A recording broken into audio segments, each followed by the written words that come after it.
my camera only likes you. It only likes not me. Care it's because I blend in with the walls. I know. Welcome back. I am Mandy. I am the birth nurse, and you are on the second video of this pregnancy loss series, Stephanie's story. That's Stephanie. And I cannot wait to hear. I skimmed these. I cannot wait to hear what she wishes she would have known prior to her 34-week stillbirth named Robert. If you have missed her story, then go backwards. Back it up. Yeah, you got to see her story. It'll make more sense to watch this, but I want you to hear what Stephanie wishes she would have known before her stillborn baby named Robert. Yeah, so the first thing I think that we should talk about, and things that I wish I would have known, was that, I thought that in the moment that I heard them say, there's no blood flow, there's no heartbeat, you're going to be induced and then you're just going to have a baby and you're not going to get to take him home, that I thought that at that point I knew what was happening and that reality had hit me, that he wasn't coming home. But it wasn't until a couple weeks later that it actually hit me. And I wasn't ready for that. Like, I thought that I had already processed things, that I had done my crying, I had done my grieving, and that I was going to move on with life. Because we had Danielle, who was a year and a half old, who needed me. So I'd already been doing life and, had decided that I was ready to go back to work, even though the doctor was like, no, you're not. You still had a baby. You should not do this. But then I convinced them that I was ready. I went back to work. I think it had been like 3 weeks. Oh my gosh. And I worked in a restaurant as a waitress, and they were like, no, you can't wait tables. You're not going to do that. So I literally sat in the kitchen. Richard worked at the same restaurant that I worked at. He was the chef. So I sat in the kitchen and I would like dice up tomatoes or cut up potatoes because I just needed to be out of the house. But it had been about 2 weeks, I think, after we had lost Robert that it hit me that I wasn't going to ever experience his birthday or like holidays with him. And I thought I had already processed through that, and I hadn't. Because we celebrated Christmas. Right after. Right after that. He was stillborn on December the 2nd, and then we had to do Christmas. So Christmas was when it hit me hard. 3 weeks later. Yeah. So, we had prepared for Danielle's Christmas, and then here I was going, I should be buying more Christmas presents because we were supposed to have had another baby with us. Now, granted, he wasn't due till January, but still I had given birth to a baby, and I should be taking in and doing Christmas with him as well. That's when a whole new reality set in for me. And then some parents that I knew that had reached out to me said, well, you've got Danielle, focus on her and let that be your focal point. And I did that for a while and then realized that I couldn't let that be just the focal point, was being just Danielle. So I went and bought a teddy bear. It was a silly little stuffed teddy bear that I was just like, all right, this is Robert's and I'm going to buy this and I'm just going to keep it with me. And to this day, we, like I said, we take our trips up to New York. That teddy bear goes with me every year. But I realized at one point, and it was probably after Christmas, that, not only was I not going to celebrate birthdays with him, not only was I not going to celebrate holidays with him, I didn't even know what color his eyes were. And so, I have blue eyes, Richard has green eyes, Danielle's eyes started off blue, they changed to green later on, but I didn't know what color his eyes were. And so, that was another thing that I wish I would have realized before then, that, this was something I was going to have to process. First steps, first crawl, first cry, first word, all that was gone. And like I said, it didn't hit me till later. That was my reality. That was my life. And it was something that I was just going to have to work through. And going back to, what I wish I would have known, was that no matter how many answers I got or how many different times people try to tell me, well, this is the reason, or even the whole Christian aspect of it was where God has a reason for everything. Yes, that's true, but that I was still going to blame myself. No matter what answers were thrown at me, no matter how many different times people told me that it wasn't my fault, I was still going to blame myself. And I think that's part of being a mom and carrying a child, is that you feel like, well, this was my job to protect this growing human inside me, and I failed. And so it's my fault. And still, that's not true, because I did all the right things. I took all the vitamins. I eat all the right foods. I didn't overexert myself. And still it didn't work. And that was not my fault. And having to accept that it wasn't my fault was harder than just blaming myself. Whoa. Yeah. Because if I blamed myself, at least then I had a reason and an answer. Where not blaming myself and just accepting that it happened because it happened was a little harder. Because at least then I had an answer. It was my answer. It was my reason and why it happened. But blaming yourself could keep you stuck there too. Exactly. Oh. Exactly. So it was like a never-ending cycle here that we went through for a while. Yeah, so that was your stuck place. Yeah, that was my never-ending circle it was like I was on a racetrack and just there was no finish line. I just kept going for a long time until I was able to finally come to terms with it. So I'm sure that took a lot of work. Yeah.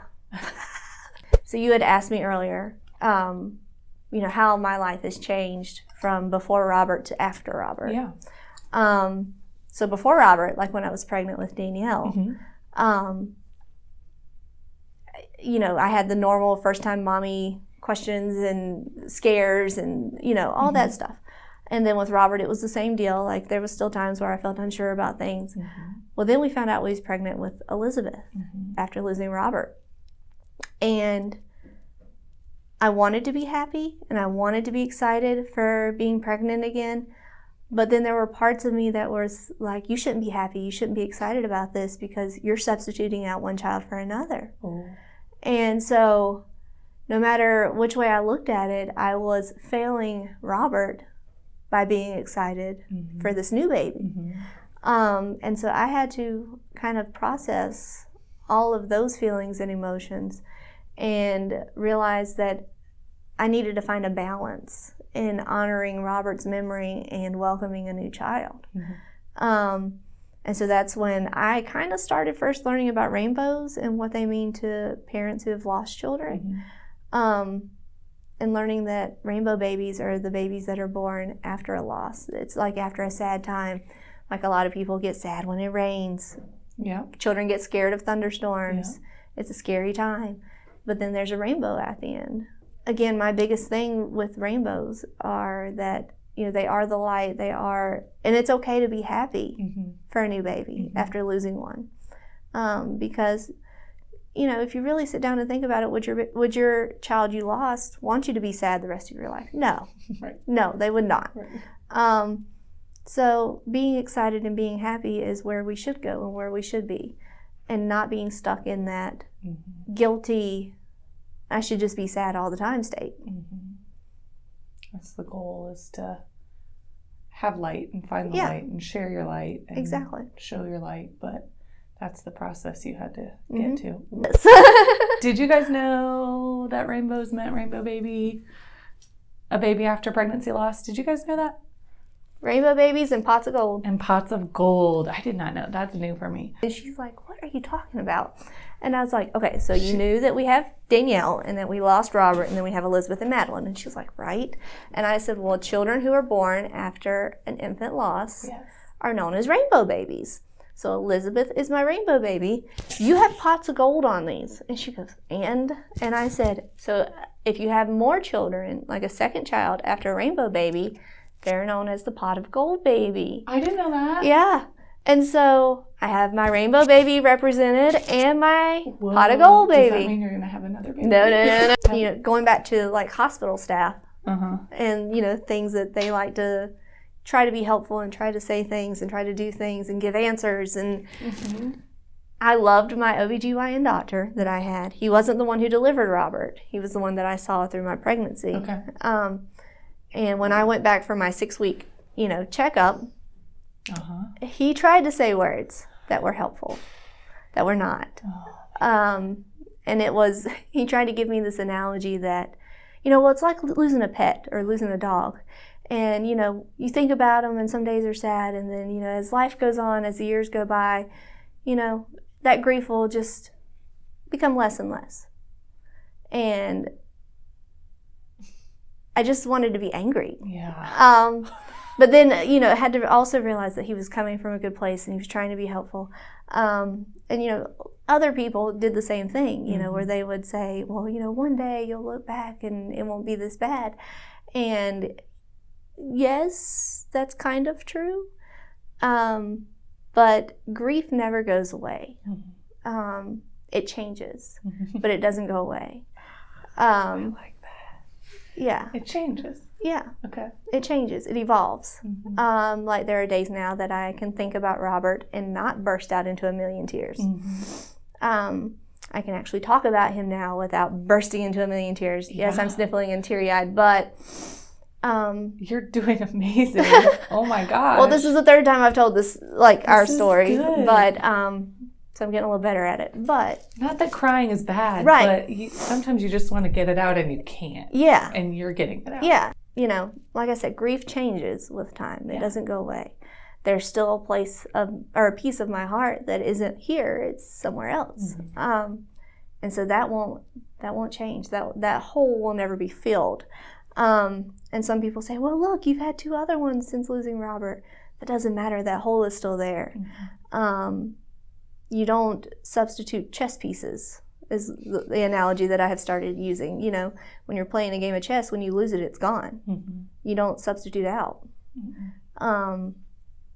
So I really like that you found some people that had a loss before. So angel moms, is that a term that other people use often? Okay, cool. So it's like rainbow and gold. Okay. So you found other angel moms who maybe gave you some advice, but you also figured out a teddy bear on your own. You figured out how to continue having Christmas the way that worked for you. And that's huge. I mean, that's what you have to do. Yeah, it is. And some people have come up to me since I've started sharing our story more vocally and in different avenues and said, oh my gosh, you're so strong. You're so strong. And thank you for that. But it wasn't a choice that I made. Right. Like, it was just something I had to do. And no, I don't have to share our story. But then personally, I feel like, okay, we lost Robert. He's not with us. But I don't want him to be forgotten. And so that's been my driving force is, telling his story and telling our story so that he's not forgotten and so that we can help others. And like I was telling you before, I'm one of those people that I like to take in people and be like, it's okay, let me give you a hug, or let me fix this, or let me be helpful here. So this is just another way of me saying, let me be that person. And we just go with it. And not everyone is going to do this. No. And I'm not saying that but it's your talking way. about it. I'm not saying that talking about it at all is for everyone. Yeah. But bottling it up inside for me was harder than talking about it. Okay. Yeah, you have to figure out your own thing. And I think anyone watching and anyone listening,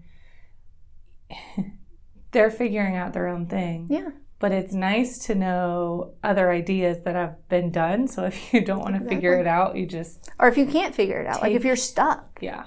And for a long time, I was stuck. Yeah. To where I didn't know how to process what had happened. Yeah. I didn't know how to process my feelings, my emotions. I'm also one of those people who don't talk about my feelings and emotions very often. I don't know if that's the mom aspect side of me where I just feel like I have to fix everybody else and my feelings and emotions can go on a back burner somewhere, or if that's just part of who I am. So writing was a big thing for me. I have lots of poetry that I have written that's very dark. And when I look back on it now, I'm like, that was a bad spot. I was in a bad place You then. were. I read some of it. And so It was dark, but it was emotions and feelings that I had to process somehow. I'm glad you did. So writing them out Yeah. was my way of doing that. Oh yeah. I'm glad you did. I think what a great way to see where you've come to and see how your grief has changed. Yeah, and that's why I say grief changes. Like, I'm not in a dark spot anymore. I'm still sad. I still get upset. I still have days where I feel like I just can't do this. Yeah. I'm tired. I just want to stop. I just want to quit. But then having that memory of, well, look where I'm at now, and being able to look back at that poetry. Yeah. And say, well, look, this is where I was. This is where I am now. Yeah. And we've come this far, so we're not giving up now. We're just going to keep going. Well, to accept where you are at is how adult of you. You accept, like, I'm not a scary person, but I had some horribly scary feelings and thoughts. Yeah. And that's all right. Yeah. And, like, I wish I could have told myself that then, because back then when I was having these dark thoughts and dark emotions and dark feelings, I thought I shouldn't be having these. I should not feel this way. No, this is bad. This is terrible. I should not be here. But to be able to look back at it now and think, this was okay. You lost a child. It was okay to feel that way. It was okay to be angry and to be mad and to be sad and to be upset and to have all these emotions that didn't make sense at the time. And that's okay. Yeah. It's okay to be in that space. It's okay to be there.